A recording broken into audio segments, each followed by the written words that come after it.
नमस्कार। आज हम डिस्कस करेंगे इंपॉर्टेंट हिमाचल प्रदेश जी के क्वेश्चन। सभी question exam point of view से इंपॉर्टेंट हैं। वीडियो के लास्ट में मैं आपसे क्वेश्चन भी पूछूंगा जिसका आंसर आपको नीचे कमेंट बॉक्स में बताना है। इस वीडियो का पीडीएफ फाइल और अदर वीडियो का पीडीएफ फाइल आपको हमारे टेलीग्राम चैनल पर मिल जाएगा, तो आप टेलीग्राम चैनल भी फॉलो कर सकते हैं। टेलीग्राम, इंस्टाग्राम और फेसबुक का लिंक नीचे डिस्क्रिप्शन में दिया हुआ है। चलिए डिस्कस करते हैं आज की वीडियो का फर्स्ट क्वेश्चन। क्वेश्चन नंबर 1 है, the rose garden is planned at which university of Himachal Pradesh on the lines of the Chandigarh rose garden. Chandigarh rose garden की तर्ज पर हिमाचल प्रदेश के किस विश्वविद्यालय में रोज गार्डन स्थापित यहाँ पर किया गया है? देखो, ये स्थापित किया गया है option D, Y S Parmar university Nauni में है। ये नौणी डिस्ट्रिक्ट सोलन में है। यहाँ पर ही स्थापित किया गया है rose garden, Chandigarh rose garden की तर्ज पर। और यहाँ से इंपॉर्टेंट चीज़ जो आप याद रखेंगे वो आप ये याद रखिए कि ये हिमाचल प्रदेश का पहला रोज़ गार्डन है। और इस रोज़ गार्डन में जो है वो आपको लगभग 1200 किस्म के फूल देखने को मिलेंगे। तो ये इसकी स्पेशलिटी है। अच्छा, अब बात हुई है रोज़ की, तो रोज़ फ्लावर की हम बात करेंगे थोड़ा सा। तो हिमाचल प्रदेश में जो है वो 493 हेक्टेयर एरिया जो है वो फ्लावर कल्टिवेशन के अंडर है। ये इंपॉर्टेंट है चीज़। 493 हेक्टेयर एरिया जो है वो फ्लावर कल्टिवेशन के अंडर है। अब बात करेंगे कि वाई एस परमार यूनिवर्सिटी, तो देखो इंपॉर्टेंट यूनिवर्सिटी है, नौणी में स्थित है। इसकी स्थापना कब हुई थी? इस यूनिवर्सिटी की स्थापना 1985 में हुई थी। ये भी आप याद रखिए। और इस यूनिवर्सिटी के पहले जो उप कुलपति थे उनका नाम था M.R. ठाकुर। ये बेसिक सी जानकारी आप याद रखेंगे इस यूनिवर्सिटी के बारे में। नेक्स्ट क्वेश्चन देखते हैं। नेक्स्ट क्वेश्चन है, विच विलेज और ग्राम पंचायत सिलेक्टेड अंडर सांसद आदर्श ग्राम योजना बाई MP अनुराग ठाकुर। तो देखिए, सांसद अनुराग ठाकुर द्वारा संसद आदर्श ग्राम योजना के तहत किस ग्राम पंचायत का चयन किया गया है? तो सांसद आदर्श ग्राम योजना के बारे में आपने पढ़ा होगा। तो इस योजना के तहत जो है, जो अनुराग ठाकुर जो हमीरपुर से चुने गए हैं, उन्होंने जो है वो छत्रा विलेज चुना है। ऑप्शन बी जो है वो सही आंसर है। ये छत्रा विलेज जो है वो डिस्ट्रिक्ट ऊना में पड़ता है। डिस्ट्रिक्ट ऊना में ये विलेज पड़ता है और इसको इन्होंने चुना है सांसद आदर्श ग्राम योजना के बारे में। अब इस योजना के बारे में मैं थोड़ा सा आपको बता देता हूँ। इस योजना का जो मुख्य उद्देश्य है वो है कि ग्राम पंचायत जो भी कोई सांसद चुनेगा उसका जो है वो ओवरऑल डेवलपमेंट उसकी करनी, उसमें बेहतर सुविधाएं लोगों को देनी, उसमें मानव विकास का ध्यान रखना, और भी जितनी बेसिक सुविधाएं होती हैं वो सुविधाएं लोगों को दी जाए। तो प्रेजेंटली अगर हम बात करेंगे तो प्रेजेंटली हिमाचल प्रदेश में कितने सांसद हैं? तो अगर आप बात करेंगे लोकसभा की, तो लोकसभा के 4 सांसद हैं। राज्यसभा की बात करेंगे तो राज्यसभा के 3 सांसद हैं। परंतु इन 7 सांसदों में से अभी तक सिर्फ इन्होंने ही जो है वो किसी गांव को गोद लिया है। पहले का जो सांसद आदर्श ग्राम योजना का पहला चरण था उसमें मैक्सिमम लोगों ने लिया था, परंतु अभी जो है सिर्फ एक ही सांसद के द्वारा कोई गांव गोद लिया गया है। ये छात्रा विलेज है, ऊना में स्थित है। तो ये बेसिक्स आपको याद रखना है। मोस्ट इंपॉर्टेंट क्वेश्चन है, ये पूछे जाने की काफी संभावना यहाँ से बनी है। नेक्स्ट क्वेश्चन देखते हैं। When did Shyam Prasad Mukherjee rurban mission launched? तो श्याम प्रसाद मुखर्जी रुर्बन मिशन कब लॉन्च किया गया था? रुर्बन है यहाँ पर, याद रखिएगा, अर्बन नहीं है, ये रुर्बन ही है। तो ये लॉन्च किया गया था, कब लॉन्च किया गया था? ऑप्शन ए 21 Feb 2016 को। 21 फरवरी 2016 को ये मिशन लॉन्च किया गया था। और किसके द्वारा लॉन्च किया गया था? तो ये प्रधानमंत्री जी के द्वारा लॉन्च किया गया था, ये भी याद रखिएगा। अब इस योजना के बारे में या इस मिशन के बारे में आपको पता होना चाहिए। अब जहाँ तक मुझे याद है तो लास्ट टाइम HS में ये यहाँ से क्वेश्चन पूछा गया था। अब देखो, इस योजना से हो सकता है आपसे नाम पूछा जाए कि कब लॉन्च किया गया था, परंतु इसका उद्देश्य आपसे पूछा जा सकता है। देखो, इसमें क्या है? इसमें है कि जो भी क्षेत्र इस मिशन के तहत चुना जाएगा उस क्षेत्र का विकास करना। कोई भी ग्रामीण क्षेत्र है उसमें गरीबी और बेरोजगारी को कम करना, इसके ऊपर ज़्यादा से ज़्यादा जोर देना। और किसी भी जो भी इसके अंडर सेलेक्ट किया जाएगा तो आर्थिक तकनीकी सुविधाएं वहाँ पर प्राप्त कराना, उन सेवाओं को विभाजित करके ग्रामीण और शहरी में विभाजित करके लोगों को बेसिक सुविधाएं देना। तो ये इसकी मुख्य एम है। तो ये याद रखिएगा, इंपॉर्टेंट मिशन है। तो विकास करना, ग्रामीण क्षेत्रों का विकास करना, युवाओं को रोजगार देना, यही इसका मुख्य एम है। नेक्स्ट क्वेश्चन है, which age group poor rural youth targeted under Deendayal Upadhyay Grameen Kaushalya योजना? तो दीनदयाल ग्रामीण कौशल्य योजना के तहत जो है वो किस आयु वर्ग के गरीब युवाओं को प्रशिक्षण दिया जाएगा? को इसमें प्रशिक्षण दिया जाएगा 15 से 35, 15 to 35। ऑप्शन बी सही आंसर है। 15 से 35 आयु वर्ग के जो गरीब युवा हैं उनको प्रशिक्षित करना। ये इंपॉर्टेंट स्कीम है दीन दयाल उपाध्याय ग्रामीण कौशल योजना। इस योजना के बारे में थोड़ी सी जानकारी आपको मैं दे देता हूँ। देखो, इस योजना का लक्ष्य जो है वो ग्रामीण क्षेत्र के जो युवा हैं उनको कौशल प्रदान कराना है। उनको न्यूनतम मजदूरी और उसके ऊपर का मासिक वेतन जो है वो प्रदान करवाना है। अब इस योजना के तहत होता क्या है, इसमें युवा सिलेक्ट किए जाते हैं 15 से लेकर 35 वर्ष के, और उनको जो है वो भी कोई भी प्रशिक्षण दिया जाता है। उस प्रशिक्षण के तहत जो है उनको रोजगार भी प्राप्त करवाया जाता है। और यहाँ से याद रखने वाली बात यह है कि इस परियोजना के अंतर्गत जो है यह आश्वासन दिया जाता है कि 70% प्रशिक्षित उम्मीदवारों को जो है वो रोजगार मिलेगा। मतलब जो लोग इस योजना के तहत प्रशिक्षित किए जाएंगे किसी भी फील्ड में, उनको रोजगार दिया जाएगा 70% लोगों को एटलीस्ट। मतलब ये देना ही देना है, ये आंकड़ा ज़्यादा भी हो सकता है, याद रखना है। और इसका जो कोर्स होता है वो 3 से 12 महीने का होता है। ये भी याद रखिए, ये नेचर डिपेंड करता है कि आप कौन सा कोर्स कर रहे हैं, 3 से 12 महीने। Next question, which raja of Mandi princely state और son of Ishwari Sen by a concubine. तो देखिए कॉन्क्यूबाइन होता है रखैल।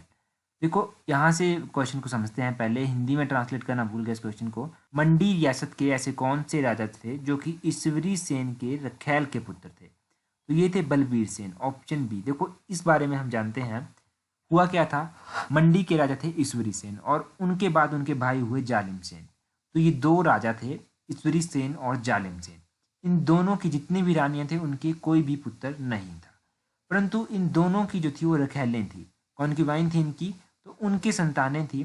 तो जालिम सेन ने ये निर्णय लिया कि उनका जो भाई है ईश्वरी सेन, उनका पुत्र है बलबीर सिंह, इसको योग्य देखते हुए उन्होंने डिसाइड किया कि इसको हम राजा बनाएंगे। और इसको राजा बनाया गया था बलबीर सेन को 1839 से लेकर 1851 तक। और विग्ने के द्वारा भी जो था इन्हीं के टाइम जो था वो विजिट किया गया था, बलबीर सेन के टाइम ही मंडी विजिट किया गया था, विनय इनको कहते हैं। तो इन्होंने भी इस टाइम विजिट किया था।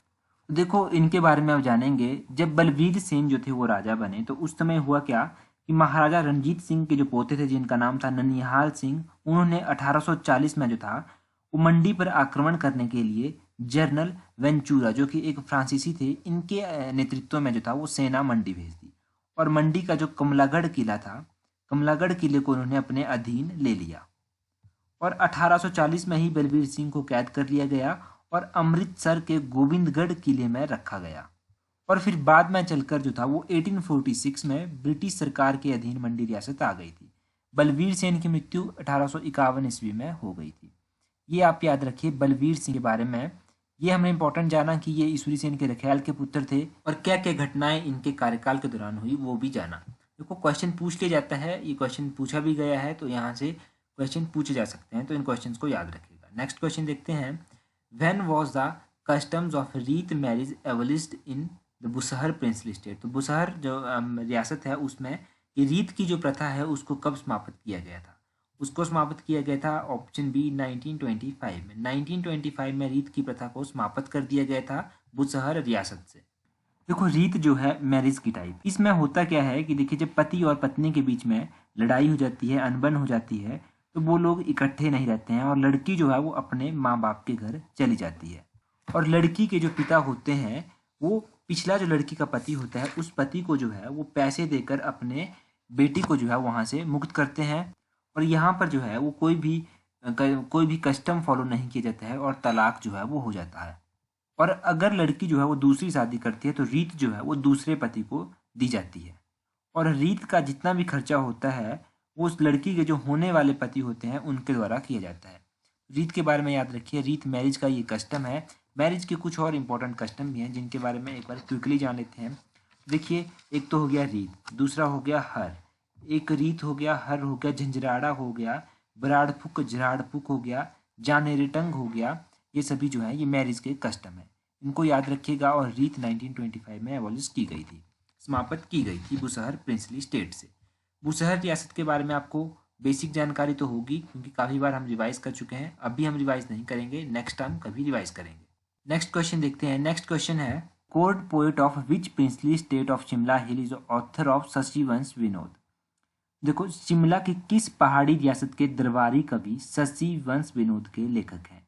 शशिवंश विनोद के लेखक हैं ऑप्शन ए बिलासपुर, बिलासपुर के ये लेखक हैं। ये क्वेश्चन भी एग्जाम में पूछा जा चुका है। तो अब यहाँ से हम कुछ और इम्पोर्टेंट क्वेश्चन रिवाइज करेंगे। देखो, अंतिम अरण्य और शताब्दी के ढलते वर्षों किस हिमाचली लेखक की रचनाएं हैं? तो अंतिम अरण्य और शताब्दी के ढलते वर्षों जो है वो निर्मल वर्मा की रचनाएं हैं। धर्म दमोटवी नाम से कौन साहित्यकार जाने जाते हैं? तो धर्म दमोटवी नाम से जो है वो देशराज डोगरा को जाना जाता है। जुब्बल रियासत के किस दरबारी कवि ने ललित काव्यम लिखा है? तो जुब्बल रियासत के कन्हैया लाल शर्मा के द्वारा ललित काव्यम ग्रंथ जो है वो लिखा गया है। किस साहित्यकार का निबंध जो है वो बूंद समानी समुद्र शीर्षक से प्रकाशित है? देखो कौन से हैं ये? तो ये है प्रेम पखरोलवी। तो ये इंपॉर्टेंट क्वेश्चन आप याद रखिए। कौन कौन से क्वेश्चन? बूंद समानी समुद्र वाला, धर्म दमोटवी, अंतिम अरण्य और शताब्दी के ढलते वर्षों, और जुब्बल का ललित काव्यम। ये चीज़ें याद रखिएगा, मोस्ट इंपॉर्टेंट चीज़ें हैं, रिपीटली पूछी गई हैं। ये चीज़ें गलत नहीं होनी चाहिए एग्जाम में, और कोशिश करेंगे कि एक दो बार हम इन्हें फिर से रिवाइज कर सकें। नेक्स्ट क्वेश्चन है, हिमाचल गृहिणी सुविधा योजना लॉन्च इन। तो हिमाचल गृहिणी सुविधा योजना कब लॉन्च की गई है? ये लॉन्च की गई है 2018 में। ऑप्शन सी सही आंसर है। इस योजना के बारे में देखते हैं। देखिए, हिमाचल प्रदेश जो है वो ऐसा पहला राज्य बना है जिसमें 100% जो है वो LPG गैस कनेक्शन है। और दूसरी बात आप याद रखिएगा कि ये स्कीम जो है वो प्रधानमंत्री उज्ज्वला योजना के पैरेलल चलाई गई है। हिमाचल प्रदेश स्टेट गवर्नमेंट के द्वारा 2018 में, मई 2018 में ये लॉन्च की गई थी। इसका एम क्या है? एम वही है कि जितने भी हाउस होल्ड हैं जिनके पास गैस कनेक्शन नहीं है उनको गैस कनेक्शन प्रोवाइड करवाना। तो प्रधानमंत्री उज्ज्वला योजना जो है वो ministry of petroleum and natural gas का जो है ये एक इनिशिएटिव है, उसकी स्कीम है ये। इसमें जो है वो जितने भी LPG कनेक्शन उन वुमेन्स को प्रोवाइड कराना जो BPL से बिलोंग करते हैं, बिलो पॉवर्टी लाइन से जो है संबंध रखती हैं। अगर स्टार्टिंग की बात करें तो प्रधानमंत्री उज्ज्वला योजना जो था इसका टारगेट था 5 करोड़ कनेक्शन प्रोवाइड करवाना, परंतु उसके बाद इसको इंक्रीज करके 8 करोड़ तक कर दिया गया। तो ये हमने दो स्कीम्स के बारे में जाना, प्रधानमंत्री उज्ज्वला योजना के बारे में, और दूसरी स्कीम जो हमारी पैरेलल चलाई गई है मुख्य हिमाचल गृहिणी सुविधा योजना, ये मई 2018 में लॉन्च की गई थी। और इसके बारे में हमने जाना कि क्या इसका एम है। एक अगर मैं दूसरी सेंस में आपको सिंपल तरीके से समझाऊं ना, तो प्रधानमंत्री उज्ज्वला योजना के तहत जो लोग नहीं आ पाए हैं वो लोग जो हैं वो हिमाचल गृहिणी सुविधा योजना के तहत आ जाएंगे। और हिमाचल पहला ऐसा राज्य बन गया है जहां पर 100% LPG गैस कनेक्शन है। नेक्स्ट क्वेश्चन देखते हैं। नेक्स्ट क्वेश्चन क्या है? नेक्स्ट क्वेश्चन है, in which year Renuka fair was declared international fair. तो रेणुका मेले को जो था वो अंतर्राष्ट्रीय उत्सव कब घोषित किया गया था? तो रेणुका का जो मेला है उसको 2011 में जो था वो इंटरनेशनल फेयर घोषित किया गया था। ऑप्शन बी जो है वो सही आंसर है। इंटरनेशनल फेयर इसको 2011 में घोषित किया गया था। रेणुका का मेला जो है वो कहाँ पर लगता है? रेणुका का मेला जो है वो डिस्ट्रिक्ट सिरमौर की पछाद तहसील में लगता है। रेणुका का मेला मनाया कब जाता है, कब स्टार्ट होता है ये? तो दिवाली के 10 दिन बाद ये शुरू होने वाला मेला है। और अब बात कर लेते हैं इम्पोर्टेंट फेयर और फेस्टिवल की। जितनी बार आप चीज़ों को रिवाइज करेंगे उतने लंबे टाइम तक चीज़ें आपको याद रहेंगी। चलो रिवाइज करते हैं।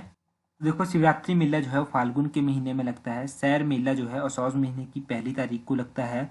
मणिमहेश यात्रा जो है वो सितंबर महीने में शुरू होती है। राधा अष्टमी को ये समाप्त हो जाती है। कृष्ण जन्माष्टमी को ये शुरू होती है। फ्लैच फेस्टिवल बाधों और असौज के महीने में लगता है। रद्राचा मेला किब्बर में लगता है जुलाई और अगस्त के महीने में। चारवाल फेस्टिवल बाधों के महीने में लगता है। छतरारी यात्रा अक्टूबर महीने में लगती है। Minjar Mela second Sunday of Sawan month को शुरू होता है और third Sunday of Sawan month को ये समाप्त हो जाता है। सूही मेला 15 ऑफ चैत को शुरू होता है और 1 ऑफ बैसाख को ये समाप्त हो जाता है। ये मेला अप्रैल महीने में लगता है। रेणुका मेला जो है दिवाली के 10 दिन बाद लगता है और इसे इंटरनेशनल फेयर 2011 में डिक्लेयर किया गया था। बरलाज फेस्टिवल सोलन और बिलासपुर में दिवाली के 2 दिन बाद लगते हैं। पत्थर का खेल मेला हलोक दामी में लगता है। दिवाली के 2 दिन बाद ये लगता है। बिशु बेशुआ बैसाखी फेस्टिवल ज्येष्ठ के महीने में लगते हैं। नौली फेयर मंडी में लगता है। काहिका कुल्लू में लगता है। शोभी यात्रा श्री नैना देवी से संबंधित है। घंटाल फेस्टिवल लाहौल में लगता है, जून के महीने में लगता है। और थौनथान फेस्टिवल भी लाहौल में लगता है और ये अप्रैल के महीने में लगता है। तो ये बेसिक से क्वेश्चन आप याद रखिए लाहौल स्पीति के बारे में। अच्छा, अगर आपको वीडियो हेल्पफुल लगी तो वीडियो को शेयर करना ना भूलें। वीडियो को शेयर जरूर करें अगर आपको वीडियो हेल्पफुल लगती है। नेक्स्ट क्वेश्चन देखते हैं। Eight which place in Sirmaur Himachal Pradesh government has developed a food processing unit. Food processing unit जो है वो कहाँ पर डेवलप किया गया है? हिमाचल प्रदेश सरकार के द्वारा। देखो हिमाचल प्रदेश सरकार के द्वारा डिस्ट्रिक्ट सिरमौर के धौला कुआं में, ऑप्शन डी जो है वो सही आंसर है। धौला कुआं यहाँ पर है, धौला कुआं। तो धौला कुआं में जो है ये डिस्ट्रिक्ट सिरमौर में पड़ता है, यहाँ पर फूड प्रोसेसिंग यूनिट जो है वो स्थापित किया गया है। अब डिस्ट्रिक्ट सिरमौर की बात हुई है तो डिस्ट्रिक्ट सिरमौर के बारे में कुछ बेसिक क्वेश्चन हम बता देते हैं आपको। देखो डिस्ट्रिक्ट सिरमौर में जो है वो एचपीएमसी का फूड प्रोसेसिंग यूनिट भी है। एचपीएमसी का फूड प्रोसेसिंग यूनिट जो है वो कहाँ पर है? वो है राजगढ़ और भगतान में, ये आप याद रखिएगा। और डिस्ट्रिक्ट सिरमौर का एक यहाँ पर सीमेंट प्लांट भी है। सीमेंट प्लांट डिस्ट्रिक्ट सिरमौर के राजबन में स्थित है और इसकी स्थापना 1980 में हुई थी। डिस्ट्रिक्ट सिरमौर में जो है वो लाला लाजपत राय यहाँ की जेल में भी रह चुके हैं। अब देखो हिमाचल प्रदेश स्टेट गवर्नमेंट के द्वारा तो यहाँ पर ये फूड प्रोसेसिंग यूनिट स्थापित किया जा रहा है धौला कुआं में, और एचपीएमसी के द्वारा राजगढ़ और भगतान में डेवलप किया जा रहा है। एचपीएमसी की स्थापना 1974 में हुई थी, ये भी याद रखिए क्योंकि एचपीएमसी की स्थापना एग्जाम में पूछी गई है। तो ये चीज़ें आप याद रखिए। पहली चीज़ कि स्टेट गवर्नमेंट के द्वारा कहाँ पर फूड प्रोसेसिंग यूनिट स्थापित किया जा रहा है। दूसरी चीज़ कि एचपीएमसी के द्वारा कहाँ पर किया जा रहा है। और सीमेंट प्लांट की स्थापना 1980 में हुई थी। तो ये बेसिक चीज़ें आप डिस्ट्रिक्ट सिरमौर के बारे में याद रखिए। आपके लिए जो आज का क्वेश्चन है वो है by what name did the Greek scholar called the Sutlej. तो यूनान के विद्वान द्वारा सतलुज नदी को किस नाम से पुकारा जाता था? ये आप कमेंट करके बताइए। कमेंट करना ना भूलें अपना answer. So that's all for today. Thank you for watching the video.